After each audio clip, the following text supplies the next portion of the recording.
فالعلماء مرفوعون بما رفعهم الله تعالى به، وهو بالعلم النافع والعمل الصالح، وهذا فضل الله عز وجل يؤتيه الله تعالى من يشاء.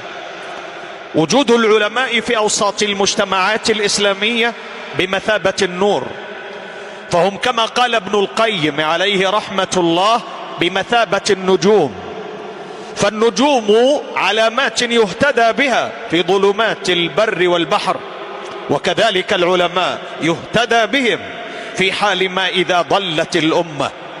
العلماء هم السبب لحفظ الأمة، حفظ دينها وعقيدتها، ينفون عنها تحريف الغالين وتأويل المتأولين.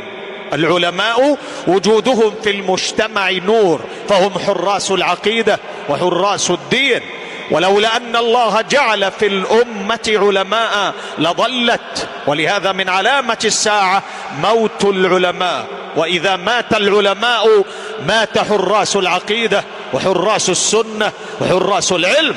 قال صلى الله عليه وآله وسلم في الحديث الذي رواه الإمام مسلم في صحيحه من حديث عبد الله بن عمرو بن العاص رضي الله عنه وأرضاه: إن الله لا ينتزع العلم انتزاعا من صدور العلماء، ولكن يقبضه ينتزعه بقبض أرواح العلماء، حتى إذا لم يبق عالما ما هناك علماء، اتخذ الناس رؤوسا جهالا فسئلوا فأفتوا بغير علم فضلوا وأضلوا. انظر المأساة في حال غياب العلماء، انظر المأساة في حال غياب هذه الثلة الطيبة والمباركة. اتخذ الناس رؤوسا جهالا فضلوا، فحال الأمة بدون العلماء في ضلال، فالأمة بلا علماء في ضلال.